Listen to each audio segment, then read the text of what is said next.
Welcome to the Nerd and Normie Podcast. I'm a big film nerd, Everett. And I'm Emerald, and I'm engaged to a nerd. On this week's episode, we will be covering Teenage Mutant Ninja Turtles Mutant Mayhem, directed by Jeff Rowe. And Infinity Pool, directed by Brandon Cronenberg. For both of these movies, we will go over non-spoilers first, and then spoilers. There will be time codes down in the description below. Let's get into it. We must use stealth and cunning to infiltrate the human world and retrieve... Go-Gurt. Go-Gurt. Okay, Batman. Dude, what? I'm just trying to hype you guys up. Let's go! Alright, this week I picked Teenage Mutant Ninja Turtles Mutant Mayhem, directed by Jeff Rowe. It stars Micah Abbey, Shaman Brown, Nicholas Cantu, and Brady Noon as the titular Turtles, as well as Ayo Edebiri as April. You have Jackie Chan as Splinter, Ice Cube as Superfly, and a ton of other big names, stock cast playing small roles in background and whatnot.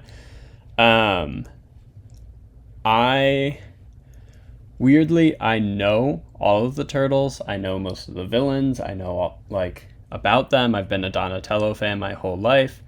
I don't know that I've ever actually watched anything Teenage Mutant Ninja Turtles before this, officially, watched the show or know I've watched the movies.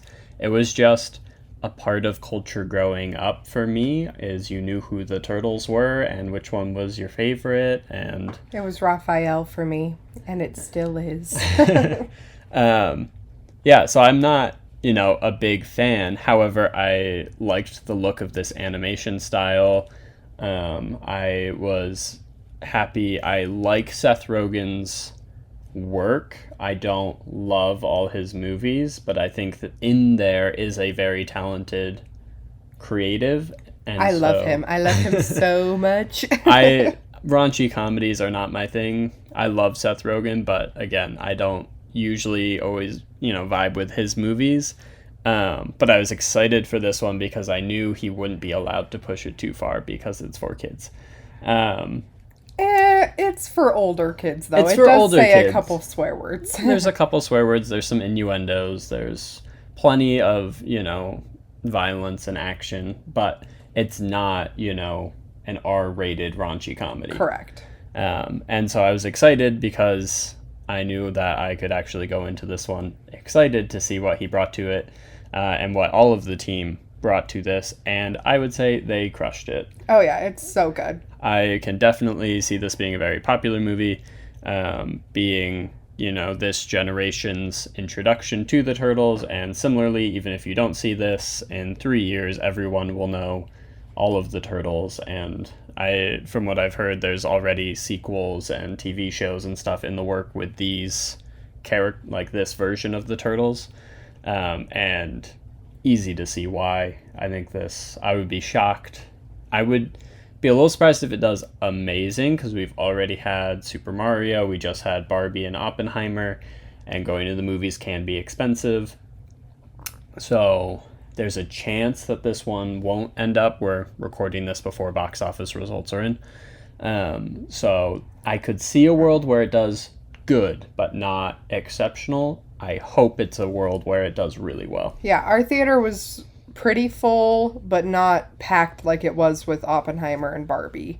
Yeah. But still pretty full considering, we didn't think far it was more going to full be... than Elemental or Little Mermaid or anything since the Mario in terms of more family-friendly films that we've gone. I guess Spider-Verse was more packed. Yeah. But I think in any other year in which Spider-Verse doesn't exist, this is being talked about as the best animated movie of the year so far. Just in terms of it's got a very unique style to it, it's fun, it's fresh, it brings a lot of stuff to the table that you haven't necessarily seen before. Unfortunately, it did come out the same year as Spider-Verse. Yeah. Which I think, at least for me, is still, the best animated movie, if not one of the best movies of the year. I don't know, this one was really good to me. I really, really liked this one.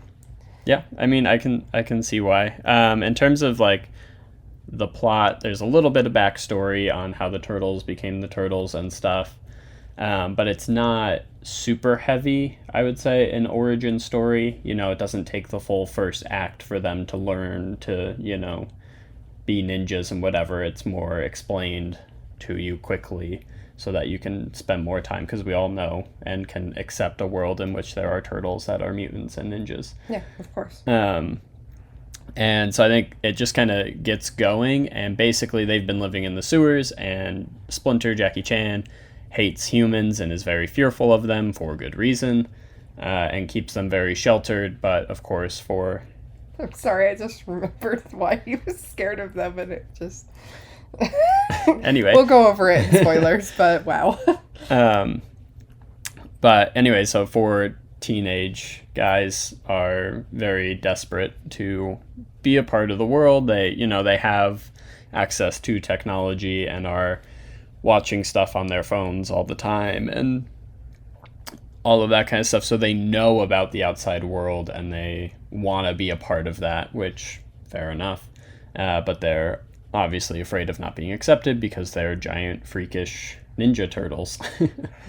And then they end up coming across April O'Neil, and she wants to be a reporter. And they team up to take down Superfly, played by Ice Cube. And as Emerald said as we were leaving the movie, even in a kid's movie, they couldn't keep Ice Cube from swearing left and right. It's nothing egregious or anything, but it is almost every line he has, he does slip in something. Yeah. But yeah, and then, they fight. So that's your plot if you're looking for that. But I think what you go into this movie for more than a heartfelt story, and I think this for me is where Spider-Verse is above this movie, is I think the emotional story of this is good. It's entertaining. But what's fun is the banter, the humor, the action. Whereas with Spider-Verse, you had really good action and stuff, but what I really loved in that was the emotional story for the characters. Yeah. For me. I might like this one better. Yeah. Well, you didn't even like the first Spider-Verse, so. I did not like the first Spider-Verse. I did really like the second one, but I just, maybe those just aren't for me. Yeah. But yeah, the strongest part of this movie, which is for the best, is the four turtles. I think the four guys that they got in to play them nail the vibe and the feel of each turtle, and they play off each other. And I saw some behind the scenes stuff that they put out where the Seth Rogen was insistent on having everybody in the room to record lines together. With COVID and other stuff, it's kind of sometimes gone away, and actors' schedules and stuff. Oh, it's cheaper, it's easier if we just get people into a box and have them record their lines by themselves, and we'll put it all together ourselves. I think this movie really benefits from their ability to just riff off each other, and whether it's written or truly improv, I don't know, but it feels like a normal conversation, and like teen boys goofing around, being idiots. Their timing is great. There's scenes where literally, movies are often afraid to have characters talking over each other, but in this one, they're bantering, all four of them talking at the same time, and it's not confusing. It's not annoying. It's it feels like you're in a room with four teenage boys. Yeah. In the best way. But in way. a good way, yeah. Yeah, no, it's very cute. It's very fun. I am in love with Paul Rudd, but I didn't even realize who he played in this until we just looked up the cast list, and he is so funny in this. I would say he's probably my favorite character besides the Turtles, obviously. Interesting. See, I thought his character had moments of being funny, but wasn't consistently. Oh, no, I disagree. I think he was so funny. Yeah. Yeah, that's our non-spoiler thoughts. We will now go into spoilers. If you don't want to hear them, skip ahead. Alright, spoilers for Teenage Mutant Ninja Turtles, Mutant Mayhem. To spoil this, I guess the main villain, Superfly, Giancarlo Esposito, was a mad scientist who created mutant stuff, and was sad and wanted a family, so he was making a family of mutant animals, and then the government comes in and kills him or whatever, and tries to steal the formula and stuff, and it falls down the sewers to create the turtles. Yep. But there's also a whole other group of mutants. Yeah, and so the villain hates humans, and humans hate them because they're really gross and grotesque. Though, to be fair, the animation style, the humans are just as gross and weird looking. Yeah. But yeah, so he comes up with a plan. He's going to turn every animal into a mutant so that they can kill all the humans and be the best. I think, again, this is a spot. It works. It's completely fine. I get why he's upset and angry and whatever. But the world domination thing and the turtles to just immediately, who have, wanted to be a part of human life, but at this point have not really benefited in any way from humans. I mean, they met April. Yeah, they met April, but even, I think at the point they kind of team up with Superfly, like they think she's abandoned them because she rides her scooter away, and they're convinced that humans abandoned them because they're ugly, but they don't still, and again, they're teenage boys, they're not going to want to kill the whole world.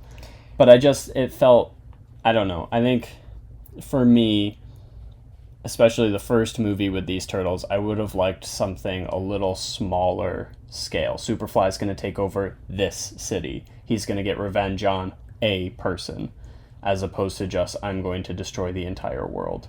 I think the complete opposite. For me, it makes more sense, because, like, if he just wanted to kill one person, they might be like, oh, yeah, no, we don't know that person. Maybe they are really bad. Well, But if it's like, you meet someone and you're like, oh, wow, there are people like us, but this whole time you've been dreaming of acceptance from the real world, and you realize that, like, you've gotten acceptance from one person, even if, like, you don't know if she's abandoned you or whatever. But to have, like, this other group that's, like, accepting you, but then suddenly they want to literally kill everyone on the planet who's not like you, I think it would make more sense to, because they're not even like, heck no, we're not going to do that. They're like, I don't really think that's the best idea. You know what I mean? Like, I think they're very accurate in that. Yeah, well, what I'm saying is that the plan is so over the top that there was never a moment I believed the turtles might truly join them, whereas if you tie it more personal, maybe it's somebody they know, maybe it's not, you change who the villain is, make the lady who's experimenting on them have helped them in some capacity, or that's who they're sneaking away to at night before they meet April and stuff, she's helping give them supplies or do something or give them an end to the life or whatever, and all this kind of stuff, so that when this moment comes up and they have to make the decision, they have to make a hard decision as opposed to the easy decision of let's not destroy the whole world. And then also all of the Superfly's underling family people, the turtles just one time go, oh hey, maybe we shouldn't kill everyone, and then they just every single one of them immediately switch and they all fight together. And I wish there was more to that other than obviously the world ending is bad, let's not kill everyone. See, to me, this feels like a larger scale episode that would have been on Cartoon Network. You know what I mean? Like, that's how the episodes go, is someone trying to destroy the world, they save them, everything. So it's like, that's kind of how the cartoons played out, and it feels like that, but for a larger audience and a larger scale.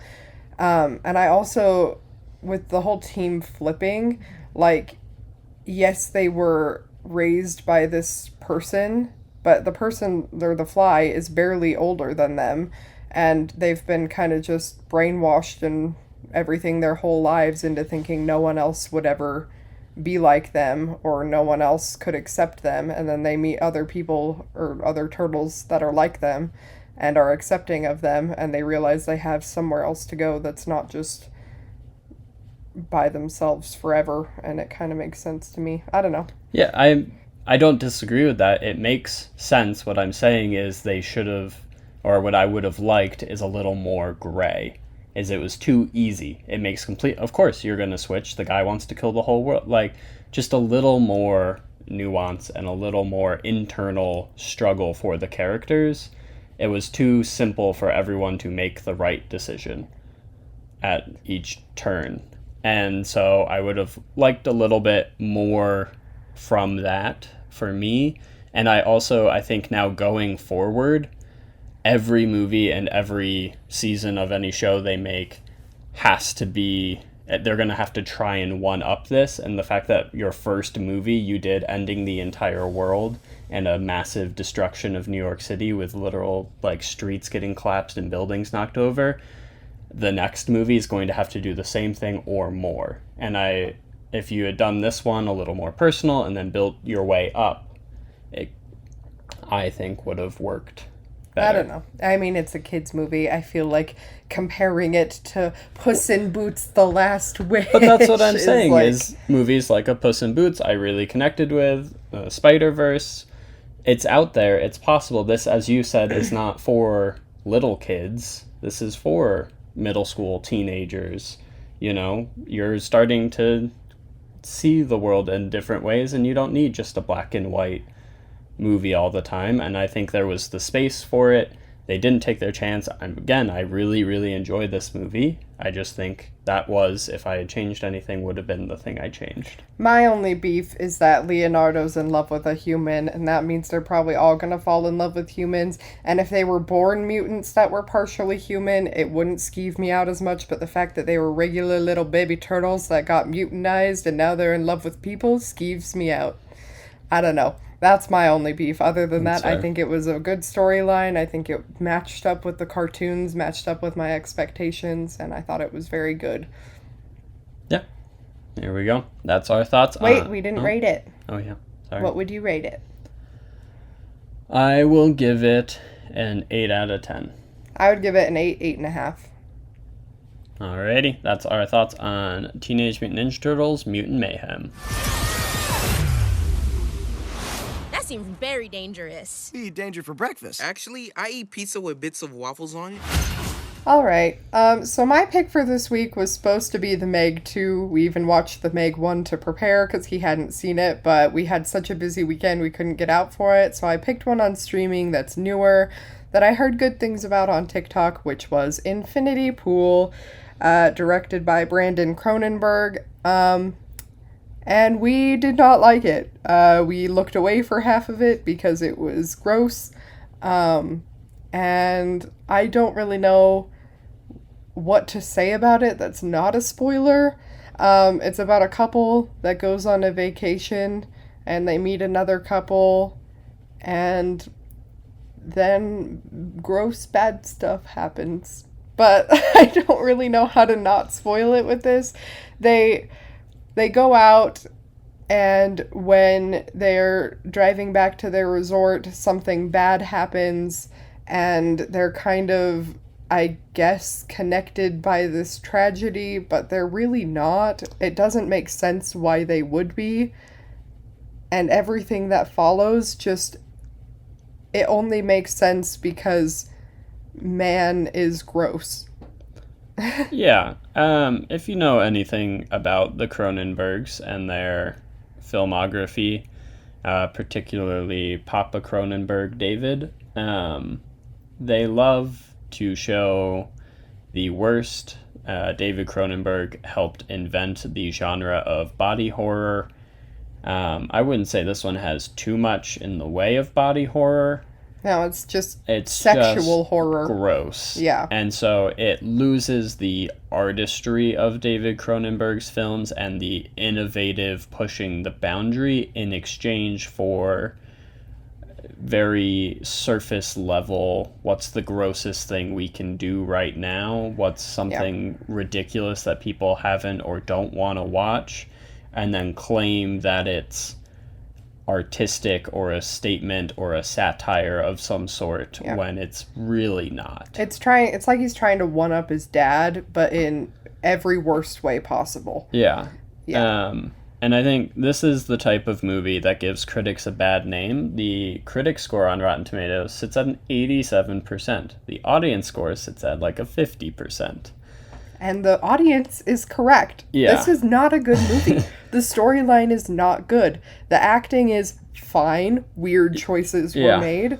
And visually very distracting. The shots, I think a lot of people are, ooh, it's artsy, it's innovative. They're not doing traditional coverage of a scene. But what it felt like to me, so when you make like a film, you create your shot list, and the way I was always taught to do it, you put your artsy flair shots at the bottom of the list and save them for the end of the day, because you might not have time to shoot the rest of the scene if you spend all your time trying to make these artsy shots work. But the benefit of not making everything super artsy and just shooting stuff very standard basic is you at least make the scene make sense. And then hopefully you have time to shoot some cool stuff at the end to make your film a little more flary. This movie has no conventional moments that are shot in a normal fashion. It's all these stupid tight shots and really hard to get focus and pulls and changing of motion, and just I don't want to watch a full It's a conversation before any of the drama has happened of just people's mouths talking. yeah. It's weird. Like, you And- can't see their expressions. It's weird. Yeah, and I like some very weird out there art house films, but they need to come with a point. They like at the end of this, all I thought was, ew, Brandon Cronenberg's gross. Not ew, society's gross. Ew, this type of person's gross. Ew, I don't like that this thing happens. And there's a very surface level, I guess, commentary on wealth and status in the world. I guess. In the most flimsy of it's like a footnote at the end of the film. It almost got good for like 2 seconds towards the end, and then they ruined it again. Yeah. Yeah, and I think the concept, again, is there. I like the idea of this film, the world it's created, and I think you could have made a really scathing commentary, satirical movie, and they just, instead of doing anything with it, just want to show naked people doing gross stuff. Yeah. And it really sucks because I really want to like Mia Goth. I really, really want to. I think she's a great actress. I think she's, like, interesting looking. That makes her very pretty in, like, an unusual for Hollywood way. I really, really would like to like her. But every movie that she's been in makes me want to punch her in the face. Like, Pearl, awful. X, awful. This, awful. Like, I don't understand the choices that she's making because she could be a very great actress. Yeah. I mean, I guess I shouldn't, expect anything different with her being with Shia LaBeouf because he's also weird. But, like, Yeah, and at least with Pearl, she got to be the focus, and so even though I don't love that movie, there are moments in which you can really see the talent that is Mia Goth. that's why I want to like her. And then there's X, which I can see why some people enjoy that type of movie. It's kind of a campy retro horror slasher. That was the first movie we went to together on a date. It was like our third date. I knew what it was about. I did not know what it was about. I did not know it was a porno. It was awful. It was so bad. It was a weird experience. And But, maybe I yeah. could like that if it wasn't our third date, but since it was, we were both mortified. Yeah.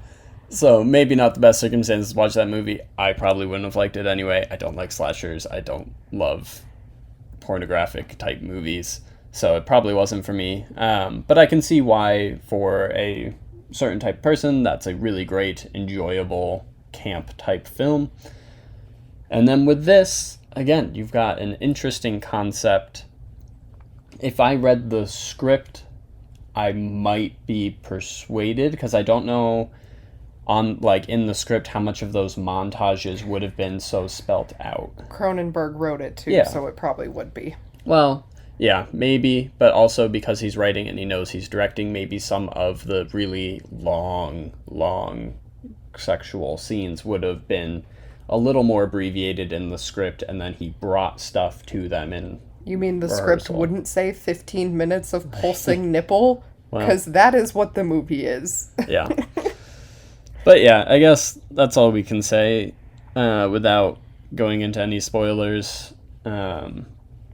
I would never recommend this to anybody, Me either. not even as a joke. So let's move into spoilers. Okay, so spoilers for this film. This couple goes to a resort. In the resort, they meet another couple. The other couple lures them out to do a fun activity. Mia Goth weirdly does sexual things with the husband that is so graphic and yucky. Yep. We don't need to see that. Yeah, and Alexander Skarsgård plays the author guy, and he is apparently a very bad author who's not very successful in any right, and it's been 6 years since his one failed book came out, and Mia Goth is able to like prey on his vanity, and he married super wealthy, and his actual wife, played by Cleopatra Coleman, and yeah, she's the only likable human in this whole thing. Yeah, I would agree with that. Yeah, and so they get lured out, and then and so he allows Mia Goth to let him cheat on his wife with his wife 10 feet away, which is yucky already. And then they go to drive home, and most of them are drunk, and he's really tired, but he decides to drive anyways. And then he drops something and gets distracted, and they hit a man with their car. And the other couple is like, we'll take care of it. Nothing bad will happen to you. Just go back to the resort. And then they immediately go turn them into the police. And he gets arrested. And in this country that they live in, when someone gets arrested or whatever, they usually get sentenced to death. And when they're sentenced to death, if, like for murder, the oldest son would be the one to kill them. But rich people don't have to die if they can pay. And so they pay, and they make like an exact double of him with all his memories and everything, and the victim's son goes out and kills him. And then he realizes that it's like a weird cult situation, except for he doesn't actually ever come to that conclusion. He just immediately joins their weird doubling cult. His poor little wife is confused and just wants to go home because she's normal. And then they spend the rest of the movie doing weird sex crimes and dying or watching their doubles die. And it's just gross and weird. They do drugs and have just a montage of sex and orgies and grossness with weird body parts oozing and growing. And it's just disgusting. And then towards the end, Alexander Skarsgård's character finally realizes, hey, this might be kind of messed up. So he tries to escape, and they stop him.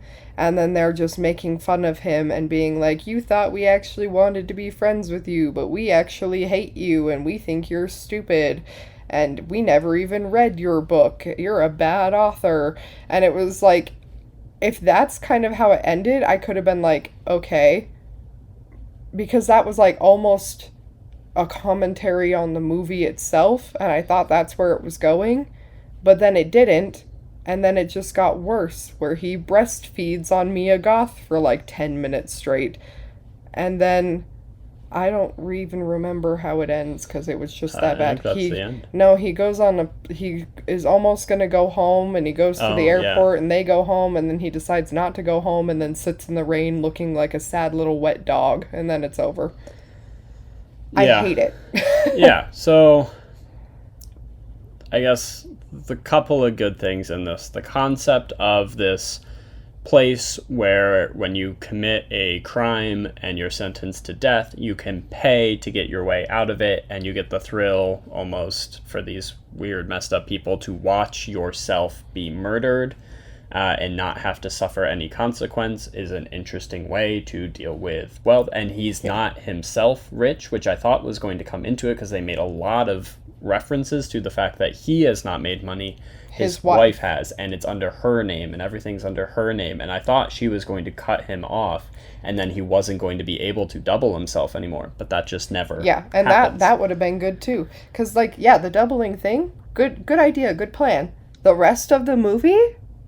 disgusting, awful, horrible. Yeah, and then, so it doesn't capitalize on this concept, and then again, as we were saying, at the end, it almost becomes a commentary of itself for a brief moment, which was kind of interesting, and not that I'd watch it again or recommend it because of that change, but I was intrigued again and not miserable for the first time in a long time in that movie. Probably because it was the first time in the whole movie nobody was naked. Yeah.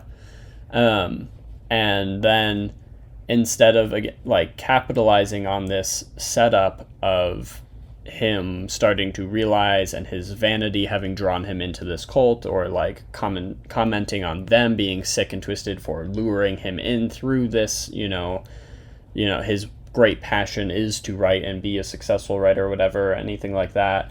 They just skip over any sort of character arc, development, intrigue, anything, in favor of him fighting his naked self and then breastfeeding.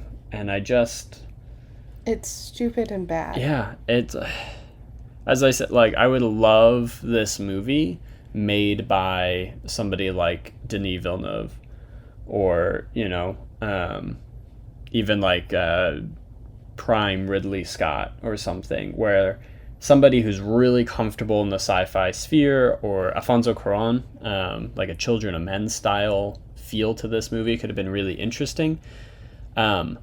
We do not get any of that. We set up a couple interesting ideas, and there's even a moment where, in the most basic flat terms, a guy is sitting there, and I thought the direction this was going to go for a while was, if you create a double with the perfect memories and perfect you, how do you know which is which? And I thought that was going to be something. And then a character literally just flat out asks that question with no tact or nuance or development. They just ask it. They all go, haha, that'd be crazy. Never talk about it again. Yeah. And it's like, well, that you're setting up these interesting ideas, but never following through, never coming back to them, never. And it's just for the sake of the nudity. Like, yeah, and that's all it. In place of it is really weird, gross sex scenes instead of developing any sort of concepts. Yeah. And like, we've talked about it before, he's prudish. He doesn't like any sex scenes really in any movies. I am not prudish. I don't care. But this one, if it's so nasty that I have to look away, it's gross. Like, yeah. I would rate this one a 0.5 because parts of it are pretty. Almost occasionally. That's it. Yeah, I'll give it a 0.5 as well. Yeah, this is our worst rated movie we've ever seen. Yeah, it's not only an active, like, I don't want to watch this again, or I wouldn't recommend this, but I can see why I don't get why anybody wants to watch this or enjoys this type of movie.